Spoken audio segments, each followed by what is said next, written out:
네, 사건 사고 짚어보겠습니다. 백기종 전 수서경찰서 강력팀장님 모셨습니다. 안녕하십니까? 안녕하십니까?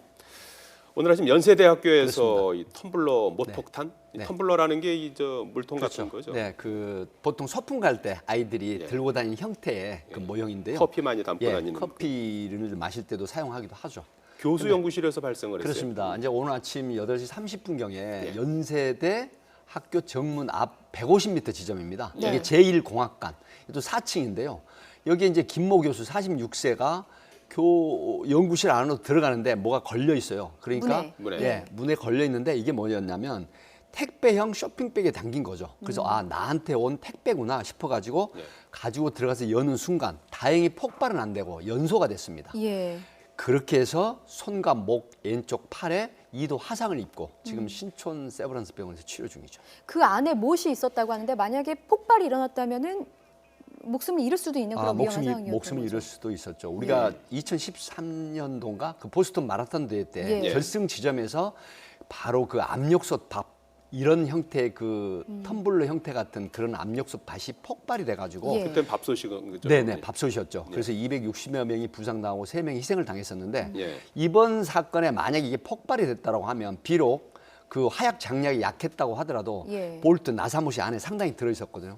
이게 비산을 하면서 생명을 잃을 수도 있었던 굉장히 위험한 사고였을 가능성도 있었다 이렇게 분석을 합니다. 폭발과 연소가 어떻게 다른 겁니까? 폭발은 이제 화약이 터지면서 비산하고 굉장히 멀리 날아가는 거죠. 예. 근데 연소는 기폭 장치가 불이 붙으면서 그냥 불만 나고 폭발은 일어나지 않은 거죠. 예. 네, 비산이 되지 않은 거죠. 그랬는데도 사람이 다쳤습니다. 네, 그랬음에도 불구하고 예. 김모 교수가 2도 화상을 목, 그다음에 팔, 손 등에 입은 그런 상태였죠. 불이 난 거군요, 순간적으로. 그렇죠. 그렇습니다. 예. 그 정도 다친 게 천만다행이라고 봐야 되는 예. 상황인 건데 지금 네. 경찰이 수사를 하고 있는데 범인이 어느 정도 좁혀졌습니까? 네, 지금 투 트랙으로 보고 있습니다. 예. 근데 하나는 소위 말하는 소프트 타기 다중 운집 장소에 예. 모방 범죄죠. 그 대량으로 어떤 테러를 가하는 형태인데 근데 또 하나는 뭐냐면 이 김모 교수에 대한 개인적인 원한이나 감정이 아닌가. 왜 그러냐면 인터넷을 보고 배운 걸로 추정이 되고요. 조악한가요? 형태가 굉장히 조악합니다. 예, 예. 그래서 폭발력이라든가 이런 장력이 굉장히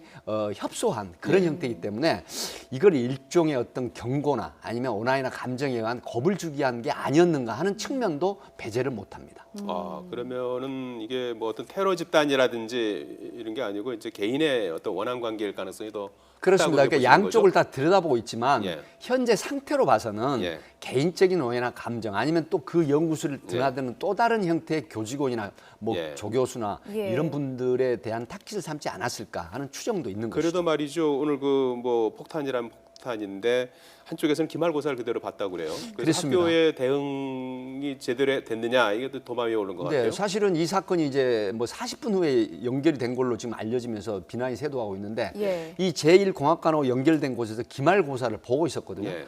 그런데 이건 굉장히 위험한 겁니다. 제가 설명을 드리면 원래 매뉴얼이 이런 겁니다. 이런 사고가 생기면 맨 먼저 대피를 시켜야 됩니다. 예. 안내방송을 하고 그다음에 접근을 금지하는 그런 포리스 라인처럼 차단을 시켜야 되고 안내방송하고 그다음에 세 번째는 군, 경찰, 국정원 예, 예. 관계자가 오면 안내를 하고 그다음에 협조해주는 이런 매뉴얼이 있죠. 예. 여기 그거에 좀 논란이 되고 있고 범인이 빨리 좀 잡혔으면 예. 하고요. 또 하나 충격적인 사건이 지난 8일에 일어난 건데 네. 시끄럽다는 이유로 페인트 칠을 하던 그 인부의 밧줄을 끊어서 이 인부가 그렇습니다. 추락사한 사건인데 이거 어떻게 된 겁니까? 경남 양산에서 일어난 건데 예. 8일 날 오전 8시 15분경으로 지금 경찰은 발표를 했죠. 예. 그런데 4시 반에 인력시장 갔다가 그다음에 돌아와서 이제 5시경에 술을 먹은 상태에서 인력시장에서 받아주지 않은 거죠. 그래서 예. 돌아와서 잠을 자려고 하는데 음악 소리가 8시 15분쯤에 들리니까 음악을 좀 꺼주라고 했음에도 불구하고 음악 소리가 계속 들린다. 이런 이유로 15층 옥상에 올라가서 공업용 커터 이걸로 이제 그 매달린 사람이 한 사람 4사람이 인부가 있었는데 2사람이 예. 매달린 줄을 먼저 끝내려고 했는데 한쪽이 음악이 조용하고 한쪽에서 음악 소리가 들리니까 그 음악 소리 들리는 쪽에 줄을 끊었는데 예. 불행히도 12층에서 건물 외벽 창틀에 실리콘 접착 작업을 하고 있던 예. 46세 인부가 40m 아래로 추락을 해서 사망한 끔찍한 사건입니다. 이 예. 주민이 살인 살인 미수 혐의로 그렇습니다. 구속영장이 신청됐어요. 네. 이유가 이겁니다. 예. 처음에 최초의 항모 씨 41세 된 남성의 밧줄을 끊으려다가 중지를 했거든요. 예. 그러면 살인의 의사가 있었다라고 보기 때문에 살인 미수. 그다음에 음악 소리가 들리는 밧줄을 끊었기 때문에 예. 그분이 12층에서 40m 아래로 추락을 해서 사망. 그래서 살인으로 보고 살인 미수 및 살인죄로 영장 청구를 한 그런 사안입니다. 그런데 이 사람이 경찰에서는 이렇게 진술했다고 합니다. 사람이 매달린 줄 몰랐다. 이게 참작이 되는 겁니까? 근데 이제 이 사람이 도주를 하고 12일 날 어제 체포가 됐거든요. 4일 수사 끝에. 그런데 슬리퍼 족적으로 체포가 됐는데 계속 범행을 부인을 했습니다. 예. 근데 슬리퍼 족큰 적을 제시를 하면서 당신 거라는 게 입증이 됐다라고 하니 그때 자백을 했는데 네. 결국 본인은 사람이 매달린지 몰랐다는 건 말이 안 되는 거죠. 왜냐하면 예. 공업용 커터칼을 가지고 올라갔고 그다음에 이미 그게 다 밝혀졌고 그다음에 8일 날 아침에 그분들하고 시비를 했어요. 음악 소리가 들린다라고 했기 때문에 이런 것들이 종합적으로 해서 예. 결국은 본인이 자백을 했습니다.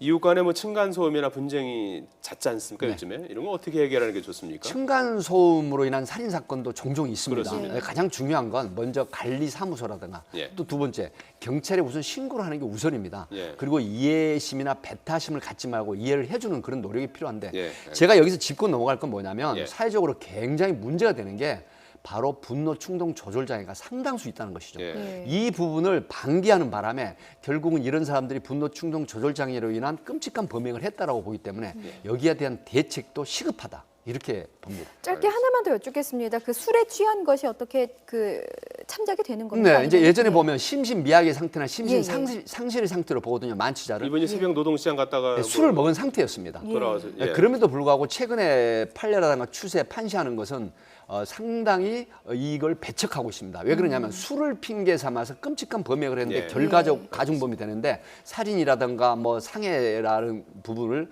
이제 봐주지 않는다. 이런 추세가 강하기 때문에 술 핑계 대고 끔찍한 범행을 하기에는 알겠습니다. 이제는 늦은 시점입니다. 예. 백기종 전 수서경찰서 강력 팀장님이었습니다. 고맙습니다. 네, 감사합니다.